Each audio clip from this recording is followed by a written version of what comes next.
Scribd Audio presents The Murderer's Maid by Erika Mailman.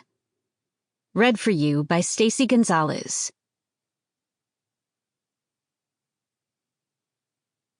Chapter 1. Bridget. August 4th, 1892.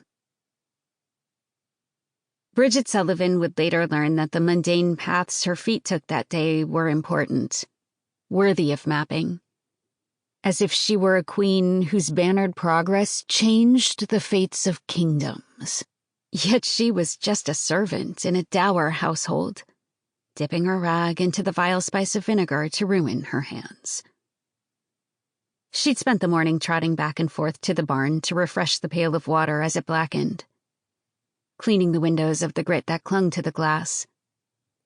Fall River, Massachusetts was a mill town, its air a smoke-infused vapor that clogged the lungs and smudged the panes. Her trips to the barn would later be seen as a counter-dance to the interior goings-on.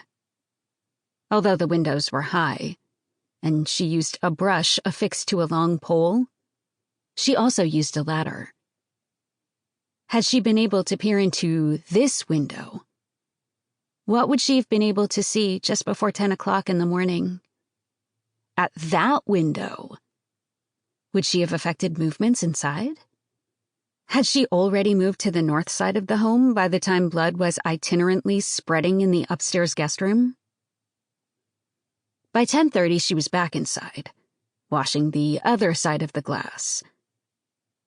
She heard her employer, Andrew Borden, trying to enter through the side screen door as usual.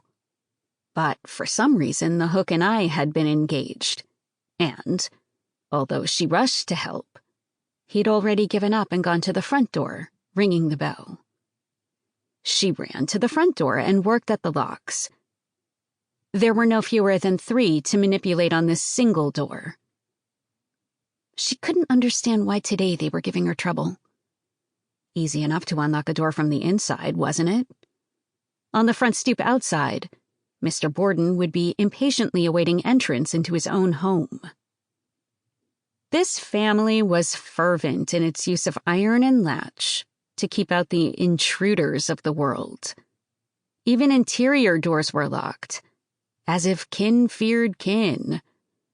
"Oh, pshaw," she said, angry now. From behind her, she heard a peal of laughter. An inexplicable sound that doubled in its merriment as Bridget turned to glance at Miss Lizzie, stationed on the stairs. Sample complete. Ready to continue?